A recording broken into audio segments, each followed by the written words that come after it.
All right, my pre-calc cats, let's talk about tangent. All right, so we are going to look at graphing tangent. Now, it's going to be very similar to sine and cosine, but there's going to be a few huge differences. Like we're going to have asymptotes, we're not going to have amplitudes, and also the big thing I want you to notice is, remember when I talk about tangent, it's a change in y over change in x.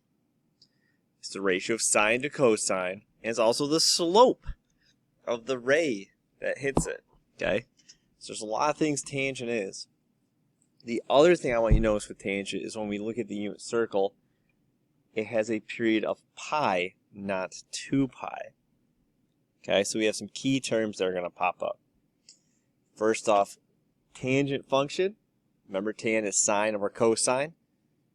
And the slope is, it's the slope of the ray of our unit circle. So like if I draw a unit circle, if I draw a unit circle,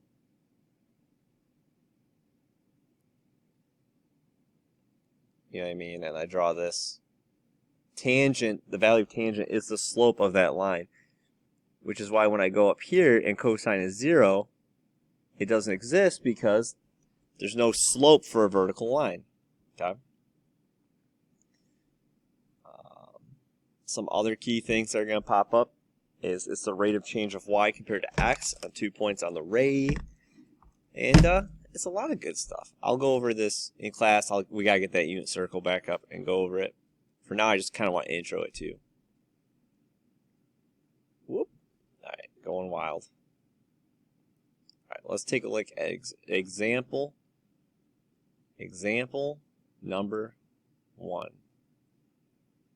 Okay, I'm going to look for a tool here. Let's try it. All right. So example 1, we are going to graph one full cycle from 0 to pi, which is the period of tan, because it repeats. And we're going to have a vertical asymptote at pi over 2, because that's where cosine doesn't exist. And let's take a look at it. So using my unit circle, at 0, that line has a slope of 0. Or I could do my sine over cosine, which would be 0 over 1, right?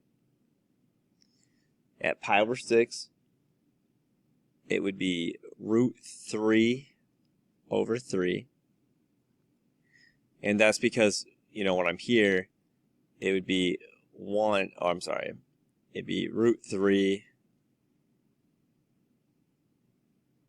it'd be 1/2 over root 3 over 2, right? And then you get 1 over root 3, and when you justify it, you get this, okay?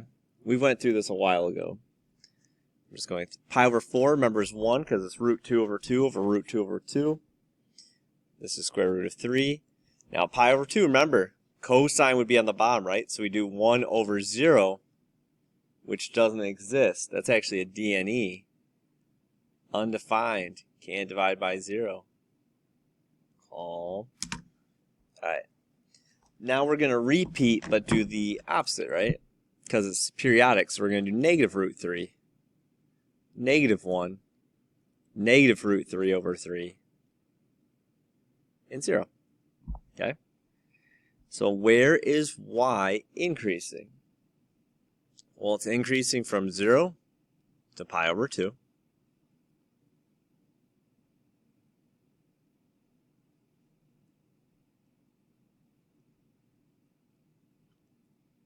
Pi over 2. Now I'm going to put parentheses there because at pi over 2 it's going to go from increasing to decreasing. Because where I'm decreasing is going to be from pi over 2 to pi.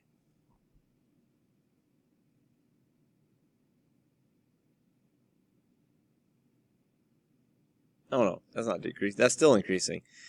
Why can't I include pi over 2? Because it doesn't exist. Because now that we jump and now it's going to increase again. So it's actually increasing everywhere. That's a pi. Now I know usually we always do brackets for increasing, decreasing, but we have to use the parentheses Because at that point, tan does not exist. And if you do not exist, you can neither increase or decrease. So what do you notice? Over one period, it never decreases. It's always increasing. So tangent is really interesting because it's always increasing except where it doesn't exist. Okay?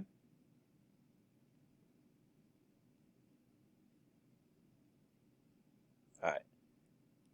So let's take a look at example 2 and actually graph it. And then tomorrow, or oopsie, then we'll get real wild. Real wild. Can you guys see that? Probably, if you're on a phone, this is going to be real tough. So it's better to watch videos not on a phone, guys. Just be better, maybe. I don't know. Right. So I'm going to graph it. And you're going to tell me what it means. All right. So based on what I did before,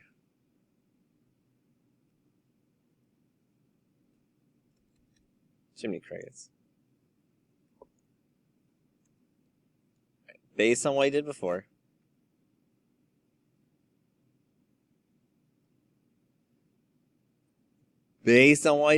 sorry guys, I'm struggling today. Based on what I found out before,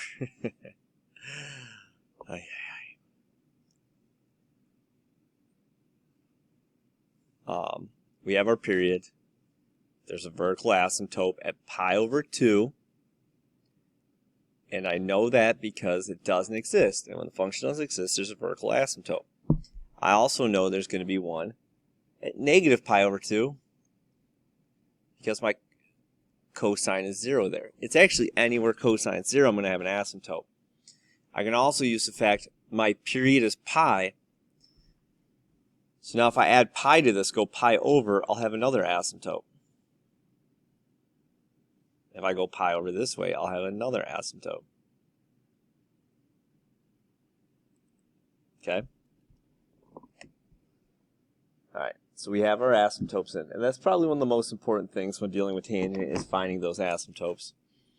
Now, based on our graph, I equaled 0 at 0, right? So if I equal 0 at 0, it means if I go over pi, I'll equal 0. And if I go over pi more, because it's going to repeat every pi. I put that dotted line in the wrong spot. You goofy gusset, Mr. Twiggler. And there'll be now a negative 2 pi, a negative 3 pi, a negative 84 pi. Every pi, there'll be a 0. All right. Now I'm always increasing. What are some other things I know? I know at pi over 4, I equal 1. And at negative pi over 4, I equal negative 1. And I can move those every place as well. Oopsie. Right? Just to the right and just to the left. Now I'm going to graph it. Now just so you know, when I graph it, I got to make it curvy. She's going to curve. So this is what the tangent looks like. This is what a tangent looks like, because you have 2 asymptotes on it, but you actually have infinite asymptotes on it. It's a pain in the asymptote. Oh, I don't know if I can say that if I did. Alright. Alright, so that's my graph. Alright, so where am I continuous on this beast? What's my normal first graph going to be is what this is asking. Well, we're usually going to graph negative pi over 2 to pi over 2. Okay? Because that gives me one of them, and then it's going to repeat every pi. Okay? Now, what's interesting is I do have a point of inflection, don't I? Where I change from concave down to concave up.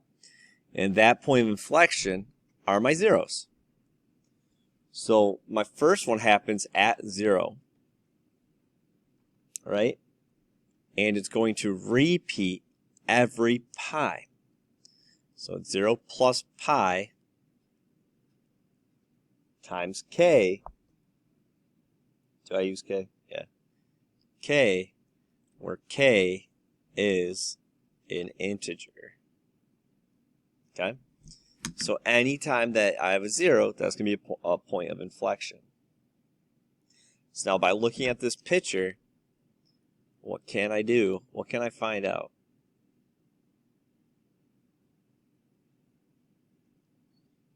Where's my zoom button? Let's zoom out. Boop. Alright. So what's my domain on this beast? Well, what can't x equal? X can't equal pi over 2. That's how we're going to write it. Right? But now it's going to not equal pi over 2 plus every pi k interval that k is an integer. So every pi, it's going to have an asymptote after that first one. Now, what are my x-intercepts? Now, again, we can use this, our point of inflection. Our first one happens at 0. So I can think about like 0 plus my period times k, comma, 0, right? That's a point. That's all the points. Where k is, of course, an integer. Am I odd or even? Well, I am odd, which means I'm symmetric about the origin, which means if I rotate it 180 degrees around 0, 0, it'll be the same function. My range, I go from negative infinity to positive infinity, so my range is all reals. Okay. My y-intercept is 0, 0. My asymptotes are when x equals pi over 2 plus every pi k. K exists as an integer. And now my key points on this one, kind of like we did before. We're going to start with an asymptote. We're going to have a low. We're going to have an intercept.